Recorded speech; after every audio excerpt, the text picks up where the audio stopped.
자, 누가복음 15장 이야기는 복음 중에 복음으로 알려지는 유명한 이야기입니다.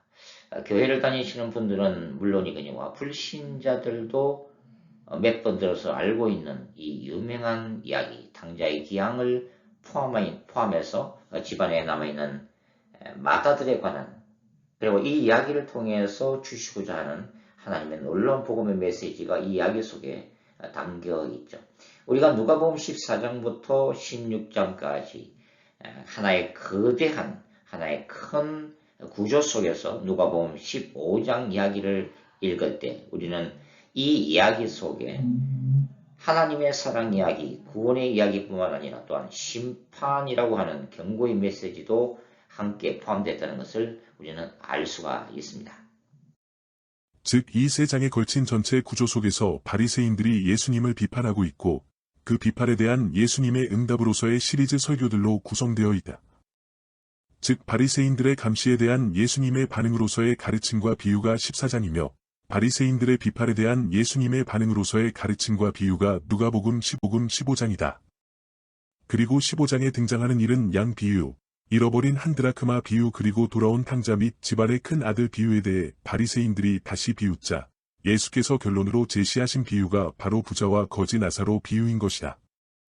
즉, 바리새인들이 세 번에 걸쳐 보여주는 비판적인 자세에 대해 예수께서 가르치시고 비유들을 통해 말씀하신 것이다. 우리가 주목하는 누가복음 15장의 비유 이야기도 바리새인들의 비판에 대한 예수님의 반응으로서의 가르침이다. 즉, 누가복음 15장 비유의 직접적인 가르침의 대상은 바로 서기관들과 바리새인들인 것이다. 누가복음 14장부터 16장에는 두 부류의 사람들이 분명한 대조를 이루며 등장하고 있다. 첫째는 바리새인들과 서기관들이고 두 번째 부류는 세리와 죄인들이다. 세리들과 죄인들은 예수 곁에서 그분의 가르침을 묵묵하게 듣고 있다. 그러나 바리새인들과 서기관들은 예수님에게는 안식일 규정에 얽매여 병자들을 돌보지 않고 교만하여 잔치의 상석에 앉기를 즐겨하고 가난한 자들을 잔치에 초청하지도 않는 사람들이다. 예수님의 비유 속에서 하나님의 나라는 오히려 가난하고 병들고 보잘것이 없는 자들을 큰 잔치자리에 초청하고 강권하여 그 집을 채우는 나라로 나타난다. 여기서 유대인의 식탁 공동체인 잔치자리는 종말론적인 하나님의 나라 잔치로 이미지화되고 있다. 어떤 이들은 이러한 잔치 자리에 초청을 받았으나 밭을 샀다는 이유 때문에, 그리고 어떤 이는 소를 샀거나 장가들었다는 이유로 하나님의 천국 초청을 거절하고 있다. 바로 이들이 예수 그리스도의 말씀을 통해 하나님의 나라의 초청을 받았으나 복음을 거절한 바리새인들과 서기관들이었다. 이들은 결과적으로 한 사람도 하나님의 잔치를 맛보지 못하는 비극적인 운명에 처해 있음을 경고받고 있다. 누가복음 16장에서도 스스로 의인으로 자처하는 바리새인들은 하나님께 미움을 받을 것이며, 하나님의 나라는 가난하고 겸손한 자들, 즉 세리들과 죄인들에 의해 침노를 당할 것임을 예수께서 말씀하시고 있다. 그리고 종말론적인 부자와 나사로 비유가 바로 이어서 등장하는데, 이는 전체 문맥으로 볼 때 부자는 당시 종교 권력으로 재물을 축적했던 서기관들과 바리새인들을, 거지 나사로는 세리와 죄인들을 대표하는 인물로 나타나고 있다는 것이다. 이들의 운명은 음부로 상징되는 지옥과 아브라함의 품으로 상징되는 천국 앞에 각각 서 있는 자들로 예고되어 세리와 죄인들은 위로를, 바리새인들은 준엄한 경고를 받고 있다. 따라서 누가복음 14장부터 16장까지의 전체 흐름 속에서 바리새인들과 서기관들이 하나님의 나라 앞에서 넘어지는 중요한 원인 중의 하나는 바로 재물에 대한 탐욕 때문이다. 예수께서는 그들에게 모든 소유에 대한 탐욕을 버리지 못하면 예수님의 제자가 되지 못할 것임을 엄중히 경고하고 있으며, 바리새인들은 돈을 좋아하는 자들로 누가는 기록하고 있다. 이것이 누가복음 15장에 등장하는 일은 양 잃은 드라크마 잃은 아들 비유에 이어 불의한 청지기 비유가 추가로 등장하는 이유이기도 하다. 이 비유에서 예수께서는 하나님과 재물을 겸하여 섬길 수 없음을 가르치셨다. 즉, 예수는 서기관들과 바리새인들에게 그들이 소유한 재물의 노예가 되지 말고 하나님의 나라를 위해 그 재물을 관리할 것을 권고하고 계시는 것이다. 망대를 세우는 자도 자기가 가지고 있는 비용을 미리 계산하는 지혜가 있어야 하고, 전쟁하는 왕도 상대편의 군사력을 잘 평가해야 하는 것처럼 자신의 재물도 하나님의 나라를 위해 지혜롭게 계산해야 할 것을 요구받는다.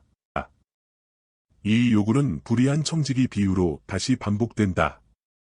전체적으로 주시는 주님의 경고는 바리새인들이 하나님의 나라에 들어가기 위해 지혜롭게 대처하지 못할 때 하나님의 종말론적인 잔치도 맛보지 못할 것이며 결국 부자처럼 지옥에 떨어지게 될 것이라는 것이다. 상대적으로 죄인들은 주로 가난한 자들이고 그들을 걸려 넘어지게 하는 재물조차 없는 자들로서 겸손하게 예수님의 말씀과 하나님의 나라의로의 초청에 적극적으로 응답하여 나온 자들이다.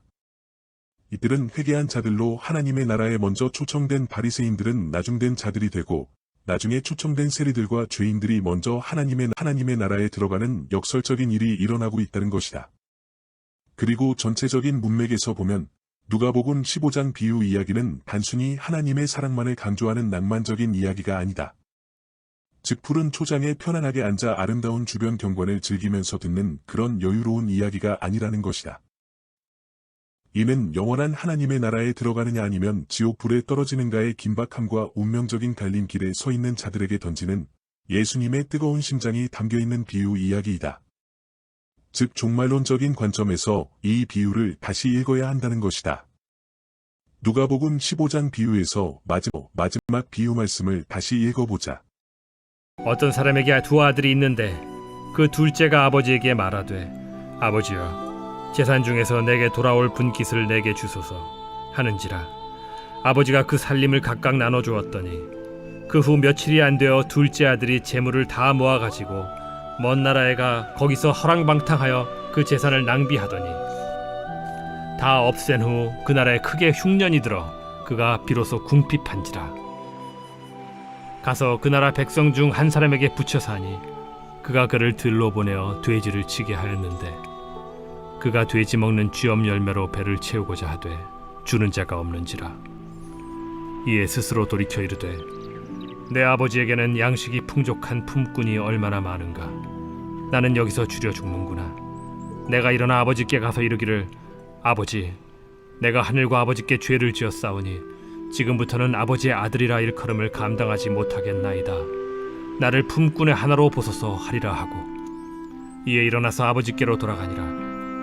아직도 거리가 먼데 아버지가 그를 보고 측은히 여겨 달려가 목을 안고 입을 맞추니 아들이 이르되 아버지 내가 하늘과 아버지께 죄를 지었사오니 지금부터는 아버지의 아들이라 일컬음을 감당하지 못하겠나이다 하나 아버지는 종들에게 이르되 제일 좋은 옷을 내어다가 입히고 손에 가락지를 끼우고 발에 신을 신기라. 그리고 살찐 송아지를 끌어다가 잡으라. 우리가 먹고 즐기자. 이 내 아들은 죽었다가 다시 살아났으며 내가 잃었다가 다시 얻었노라 하니 그들이 즐거워하더라. 맏아들은 밭에 있다가 돌아와 집에 가까이 왔을 때 풍악과 춤추는 소리를 듣고 한 종을 불러 이 무슨 일인가 물은데 대답하되 당신의 동생이 돌아왔음에 당신의 아버지가 건강한 그를 다시 맞아들이게 됨으로 인하여 살찐 송아지를 잡았나이다 하니 그가 노하여 들어가고자 하지 아니하거늘 아버지가 나와서 고난데 아버지께 대답하여 이르되 내가 여러 해 아버지를 섬겨 명을 어김이 없거늘 내게는 염소 새끼라도 주어 나와 내 벗으로 즐기게 하신 일이 없더니 아버지의 살림을 장녀들과 함께 삼켜버린 이 아들이 돌아오매 이를 위하여 살찐 송아지를 잡으셨나이다. 아버지가 이르되 예 너는 항상 나와 함께 있으니 내 것이 다 네 것이로되 이 내 동생은 죽었다가 살아났으며 내가 잃었다가 얻었기로 우리가 즐거워하고 기뻐하는 것이 마땅하다 하니라.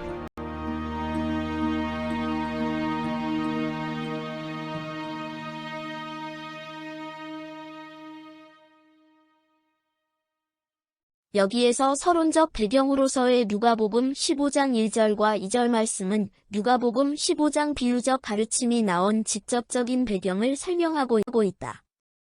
그리고 누가복음 15장은 100마리 양떼 중 한 마리를 잃어버린 목자의 이야기로부터 시작하여 10드라크마 중 하나를 잃어버린 여인의 비유로 이어지고 두 아들 비유 이야기로 끝이 나고 있다. 숫자적인 측면에서 보면 양은 100분의 1, 드라크마는 10분의 1, 아들은 2분의 1로 그 숫자가 표현되면서 결국 잃어버림에 대한 비중이 커지고 상대적으로 이야기가 점차적으로 고조되고 있다는 것이다. 누가복음 15장에 나오는 이 비유 이야기의 강조점은 잃어버린 양, 잃어버린 드라크마, 그리고 잃어버린 아들에 대한 목자, 여인, 그리고 아버지의 마음이 각각 강조되고 있다. 즉 목자, 여인, 그리고 아버지는 곧 하나님 자신이며 동시에 아버지의 뜻을 따라 잃어버린 영혼들을 찾아서 이 땅에 오신 그리스도 자신을 상징하고 있다.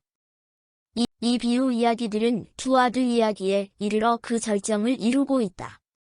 이 비유를 듣고 있었던 서기관들과 바리새인들, 그리고 세리들과 주인들은 이 두 아들 이야기 속에서 예수께서 무엇을 말씀하시고자 하는지 그 상징적 의미를 정확하게 깨닫도록 치밀하게 의도되고 있다는 것이다. 즉 예수께로 나아오는 세리와 주인들이야말로 하나님 앞에서 회개한 사람들로서 잃어버린 양이고 잃어버린 드라크마이며 잃어버린 둘째 아들이라는 것이고, 이들을 비판하고 정죄하는 바리새인들이야말로 집안에 남아있던 맏아들이라는 사실이다. 즉 이 세 개의 비유는 이야기체로서 담담하게 예수님의 입에서 흘러나오고 있었지만 실상은 바리새인들에 대한 냉혹한 고발장과 같은 것이었다. 이는 바리새인들의 분노를 불러일으키기에 충분한 설교였던 셈이다. 앞에서 언급한 바와 같이 편의상 이른 양 비유, 이른 드라크마 비유, 이른 탕자 비유라고 부르지만 실제 내용으로는 목자로서의 하나님 비유, 여인으로서의 하나님 비유, 아버지로서의 하나님 비유로 부르는 것이 더 적합할 것이다. 그리고 당시에 잘 알려진 직업 중에 하나인 목자와 집안의 아버지 비유는 일반적이지만 하나님을 잃어버린 동전을 찾는 여인에 비유한 것은 당시 남성 중심 사회인 유대 사회로 볼 때는 파격적인 것이라고 할 수 있을 것이다. 이는 신학적으로는 과부와 고아, 나그네와 여인, 가난한 자와 병자들에 대해 특별한 관심을 가지고 있는 누가복음의 특징이라고도 볼 수 있을 것이다. 이제 이 비유의 배경적 무대를 살펴보자. 우리는 먼저 누가복음 15장 속의 각각의 비유들이 치밀한 구성으로서의 무대를 그 배경으로 하고 있다는 사실을 발견할 수가 있다. 예수께서는 첫 번째 비유 안에서는 들판을, 두 번째 무대로서는 집안을 설정하셨다. 이는 세 번째 무대인 두 아들의 활동 영역을 이끌어낸 중요한 요소가 되었다. 즉 들판은 둘째 아들이 집안을 떠나 방황했던 바깥 세상을, 그리고 여인이 동전을 찾았던 집안이라는 무대는 아버지를 떠나지 않고 집안에 남아있던 또 다른 숨겨진 탕자인 맏아들을 집안에서 다시 찾아야만 하는 아버지의 무대로 예비되었다. 그리고 회개하는 자들로서의 세리와 주인들과 회개치 아니하는 자들로서의 바리새인들이 날카롭게 대조를 이루고 있다. 누가복음 15장은 누가복음 14장부터 16장이라는 전체 구조에서 중심부에 위치하고 있는 본문으로 회개하는 주인들에 대한 하나님의 기쁨이 극적으로 나타나 있다. 예수께서는 이러한 하나님의 마음을 바리새인들에게 분명히 요구하셨다. 동시에 큰 아들로 비유된 바리새인들에 대해서도 하나님께서는 결코 포기하지 않으시고 인격적으로 설득하는 모습을 보이고 계신다. 우리는 누가복음 15장을 통해 눈에 보이는 육신을 입고 이 땅에 오신 예수께서 세리들과 주인들, 서기관들과 바리새인들을 청중 삼아 목자와 여인과 아버지의 비유를 통해 눈에 보이지 않는 하나님의 마음을 당시의 유대문화적 배경을 무대 삼아 명쾌하게 계시하고 있음을 알 수가 있다는 것이다. 이제는 이 누가복음 15장에 나오는 복음의 이야기를 렘블란트의 그림을 통해 다시 읽어보도록 하자. 이 그림은 렘블란트 자신의 이야기이다.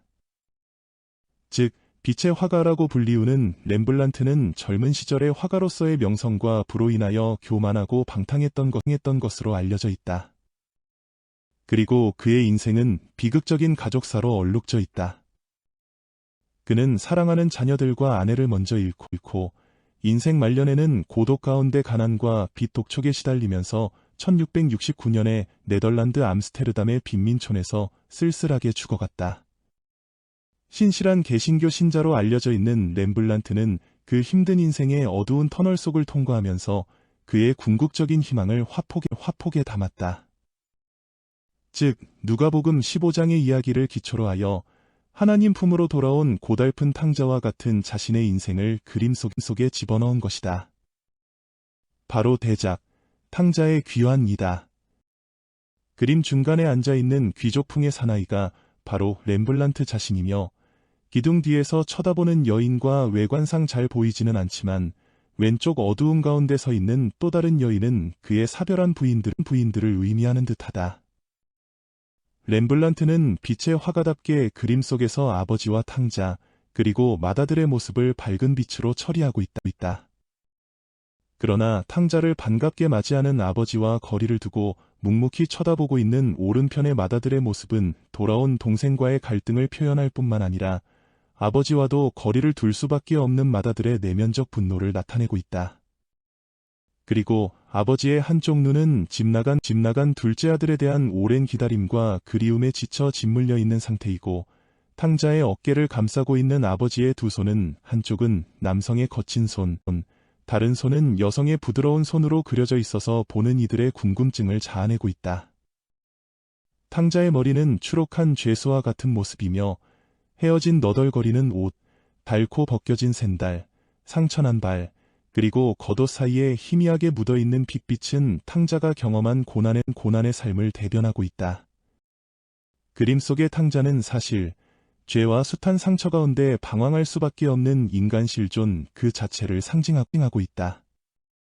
그는 세상에 대한 갈망으로 가득 차서 아버지가 돌아가시기도 전에 유산을 달라고 요구하고 떠났던 방탕한 인간이었다. 재산을 모두 탕진한 후에 탕자가 목숨을 연명하기 위해 먹었던 쥐염 열매는 레위기의 가르침에 의하면 유대인의 관습상 매우 부정한 음식으로 탕자가 생존하기 위해 율법마저 거역해야 했던 비참한 상황을 나타낸다.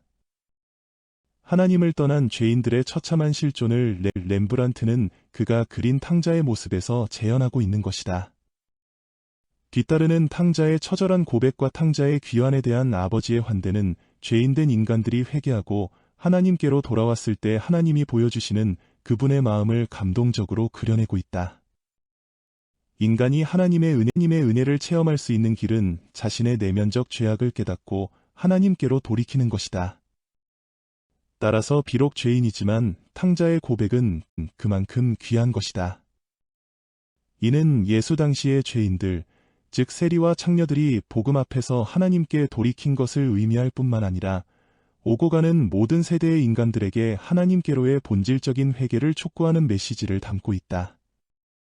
그러나 역설적이게도 이 가정에서는 탕자의 귀양 대신 또 다른 아들의 가출 이야기가 동시에 기록되고 있다. 즉 마다들은 탕자를 맞이하는 집안의 잔치자리에 들어가기를 완강히 거부한다. 그 이유는 마다들이 탕자를 자신의 동생으로 맞이하기를 거부했기 때문이다. 종은 탕자에 대해 당신의 동생, 유어 브러더 이라고 말하지만 마다들은 아버지에게 자기의 동생이 아닌 당신의 아들, 유어손 이라고 반발하고 있다. 렘블란트는 위의 그림에서 마다들이 아버지와 탕자 사이에 분명한 거리를 두고 냉소적으로 멀찍이 서 있는 모습을 통해 이 사실을 표현하고 있다. 동생과의 사이에 거리를 두고 있는 마다들은 결과적으로 아버지의 마음도 받아들이지 못한다. 이것은 당시 하나님과의 관계에 있어서 실패한 서기관과 바리새인들의 모습이기도 하다. 본문에서 마다들은 탕자의 집 나간 행동에 대해 아버지의 살림을 창기와 함께 먹어버린 당신의 아들이라고 비난한다. 그러나 이 이야기 속에서 저자 누가는 탕자에 대해 허랑방탕이라는 단어로 묘사하고 있다. 본문에서 이 단어는 단순히 돈을 물쓰듯이 낭비하는 행동을 묘사할 뿐 돈을 구체적으로 어떻게 낭비했는가에 대해서는 구체적인 설명이 없다. 따라서 마다들이 이 창기와 함께라고 비난했을 때 이 발언은 역설적으로 마다들의 마음속에 내재했던 세속적 욕망을 대변할 뿐이다. 경건의 모양은 있지만 경건의 능력을 상실한 위선적인 바리새인들에 대하여 예수께서 그들의 모습을 마다들의 모습과 행동을 통해 역설적으로 고발하고 계신 것이다. 본문에서 마다들의 분노는 궁극적으로 자신이 소유할 재산 즉 아버지 재산의 3분의 2에 해당되는 바로 그 재산이 상실되는 것에 대한 분노를 나타낸다. 즉 아버지가 돌아온 탕자를 위해 베푼 잔치 자리에 살찐 송아지에 관한 분노이다. 왜냐하면 동생은 자신의 목인 아버지 재산의 3분의 1을 이미 탕진하고 돌아왔기 때문에 집에 남아있는 살찐 송아지는 맏아들의 몫으로 남겨진 그의 재산이었기 때문이다. 이 비유 속의 아버지는 궁극적으로 인간들을 복음 안에서 치유하고 회복시키시는 하나님 자신이다. 원래 탕자가 의도했던 고백 대사는 다음과 같았다. 내가 일어나 아버지께 가서 이르기를 아버지 내가 하늘과 아버지께 죄를 지었사오니 지금부터는 아버지의 아들이라 일컬음을 감당하지 못하겠나이다. 나를 품꾼의 하나로 보소서 하리라. 그러나 탕자는 이 대사를 아버지 앞에서 모두 고백하지 못했다. 왜냐하면 아버지가 탕자의 자기 비하적인 이 고백을 원치 않으셨기 때문이며 아버지는 잔치명령으로 탕자의 입을 미리 막아버린다. 회개한 죄인에 대한 하나님의 배려는 바로 온전한 아들로서의 회복이기 때문이다. 지나간 죄에 대한 자책감과 자기 모멸감은 결코 하나님께서 원하시는 것이 아니다. 과거는 말 그대로 과거이기 때문이다. 아버지께서는 은혜 가운데 죄인들이 온전히 회복되기를 원하신다. 렘블란트는 위의 그림에서 그리움에 짓눌린 눈으로 아들의 등을 양손으로 감싸 안는 모습 속에서 이 진리를 표현하고 있다. 본문에서 좋은 옷과 가락지 및 신발은 노예 신분에서 아들의 신분으로의 완전한 회복을 상징하고 있다. 그리고 살찐 송아지는 유대사회에서 귀빈 접대용으로 죄인이 회개할 때 열리는 하늘 잔치의 단적인 표현이다. 본문에서 놀라운 장면은 맏아들이 잔치자리를 거부하고 들어오기를 거부했을 때의 아버지의 태도이다. 아버지는 맏아들을 위해 집 밖으로 나가서 그를 설득하고 있다. 이 동사는 현재형으로 계속적이고 반복적인 설득 행위를 나타낸다. 즉 아버지의 집, 예루살렘 성전에 머물고 있음에도 불구하고 하나님의 마음을 전혀 이해하지 못하기 때문에 죄인들을 영접하지 못하고 비판하는 제사장과 서기관, 그리고 바리새인들에 대해서도 하나님은 사랑으로 그들을 지속적으로 설득하시고 계심을 말해주고 있는 것이다. 그 하나님의 설득은 그들에게 전해지는 그리스도의 메시지를 통해 지금 나타나고 있는 것이다. 이 이야기 속에서 예수께서 들려주시는 이 비유 메시지의 궁극적인 목적이 바로 이 아버지가 보여주시는 긍휼과 사랑과 용서와 포용이다. 이것이 모든 죄인된 인간들을 향한 하늘, 아버지의 복음인 것이다. 그럼에도 불구하고 아버지의 계속적인 설득에 대한 맏아들의 반응은 본문에서 나타나지 않는다. 이는 요나서의 마지막 구절과 같이 그 응답은 바리새인들의 몫으로 남겨진다. 이어지는 누가복음 16장의 부자와 거지나사로 비유에서는 이 하늘 아버지의 설득에 대해 바리새인들이 보인 부정적인 거부의 결과가 설교되고 있다. 바로 음부에 떨어져서 고통하는 부자의 종말론적인 모습이다. 이 비유에서 부자는 돈과 재물을 밝히는 바리새인들을, 거지 나사로는 회개한 죄인들을 의미하기 때문이다. 저자 누가는 이렇게 누가복음 14장부터 16장까지 하나의 큰 구조를 형성하고 있고 잔치 이야기를 하나의 끈으로 서로 연결하고 있다. 즉 예수님을 감시하는 바리새인들에게 큰 잔치 비유로 시작된 예수님의 설교는 세리와 죄인들과의 식탁 공동체를 비판하는 바리새인들에게 죄인들이 회개하고 돌아왔을 때 하늘 아버지가 베푸시는 잔치 이야기 비유로 연결되고 청지기 비유를 비웃는 바리새인에게는 부자가 베푸는 잔치 이야기 비유로 결론이 나면서 결국 누가복음 15장에 나타난 맏아들은 누가복음 16장의 부자와 같다는 메시지가 전달되고 있다는 것이다.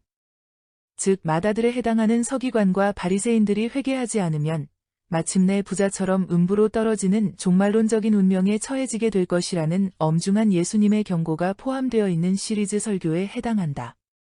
이와 같이 우리는 세 장에 걸친 전체 구조를 통해 죄인들과 바리새인들이라는 그 당시의 유대사회를 형성하고 있었던 두 종류의 그룹을 향해 주시는 주님의 메시지를 올바르게 이해할 수가 있다는 것이다. 바리새인들은 이미 하나님의 은혜 가운데 사회적으로 종교 권력과 경제 권력을 누리고 있던 계층이었고, 죄인들은 그 어느 것 하나 소유하지 못한 힘없고 천대받는 집단이었다. 그러나 누가복음의 저자 누가는 예수님의 설교를 통해 바로 이 천대받는 죄인 그룹이 먼저 하나님의 나라에 들어갈 것임을 선언하고 있다는 것이다. 이미 하나님의 나라에 들어갔다고 착각하고 스스로 의인으로 자처했던 바리새인 그룹이 하나님 앞에서 철저히 회개하고 하나님의 마음으로 죄인들을 영접하지 않는 한 그들은 결코 아브라함의 품으로 비유되는 하나님의 나라에 들어가지 못할 것이라는 의미이다. 오늘날도 마찬가지이다. 복음에 대해 회개하고 받아들이는 죄인들에게는 무조건적인 용서와 아들로서의 회복이 약속되어 있지만 끝까지 이 복음을 거부하는 자들에게는 지옥의 심판이 기다리고 있다는 것이다. 이것이 십자가 복음의 이중성이다. 그리스도의 십자가는 죄인들에 대한 화해와 용서와 죄사함의 기쁜 소식이기도 하지만 복음을 거부하는 자들에게는 하나님의 진노의 심판을 종말론적으로 예고하고 있기 때문이다. 종말론적 거룩한 전쟁 신학적 관점에서 볼 때 십자가 사건은 단순히 과거의 역사적 사건이 아니라 현재와 미래에까지 영향을 미치는 종말론적 사건이다. 십자가 사건은 종말론적 거룩한 전쟁에서의 승리의 시작이다. 사탄은 인간을 유혹하여 하나님과의 관계를 끊게 만들었고 이로 인해 인간은 죄와 죽음에 굴복하게 되었다. 하나님은 인간을 구원하기 위해 그의 아들 예수 그리스도를 세상에 보내셨다. 예수 그리스도는 십자가에서 죽음을 맞이함으로써 사탄의 권세를 무너뜨리고 인간을 죄와 죽음에서 구원하셨다. 즉 십자가 사건은 하나님의 종말론적 승리를 예표하고 있다. 따라서 십자가 사건은 우리에게 거룩한 전쟁에 참여할 것을 요구한다. 거룩한 전쟁은 죄와 사탄에 맞서 싸우고 하나님의 나라를 확장하는 싸움이다. 우리는 예수 그리스도의 십자가를 본받아 죄와 사탄에 맞서 싸우고 하나님의 나라를 확장하는 일에 참여해야 한다는 것이다. 사랑하는 하나님 아버지, 예수 그리스도의 십자가를 통해 우리에게 보여주신 놀라운 사랑과 긍휼하심에 감사합니다. 우리의 죄를 용서하시고 권세 있는 자녀로서의 회복을 약속해 주셔서 감사합니다. 오늘 우리 모두 예수 그리스도 안에서 진정한 회개와 믿음으로 살아가는 사람들이 되도록 인도해 주십시오. 우리 모두가 탕자의 자리에서 아버지의 마음으로 성장할 수 있도록 도와주시옵소서. 예수 그리스도의 이름으로 기도합니다. 아멘.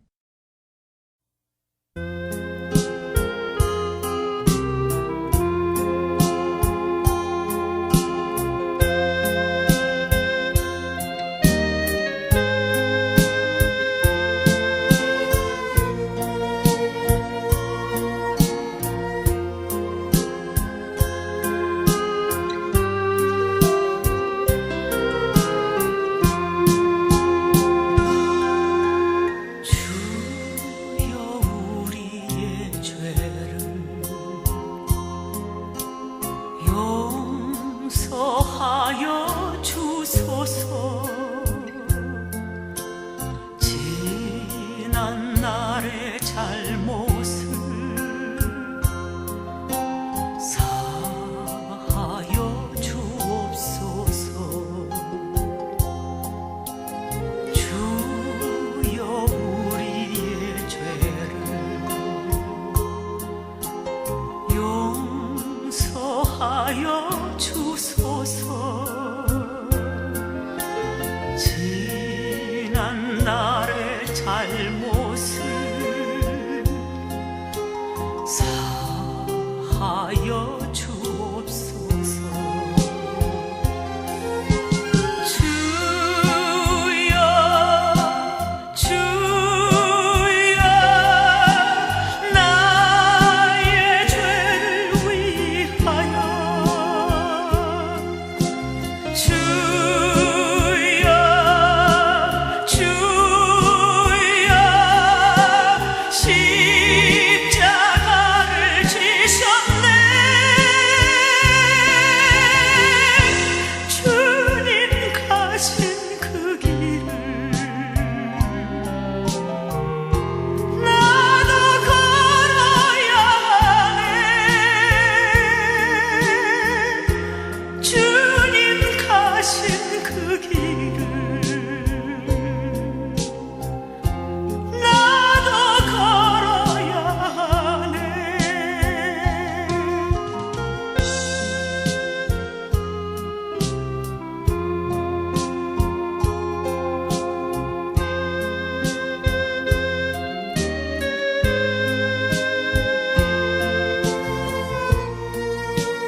주여 우리의 죄를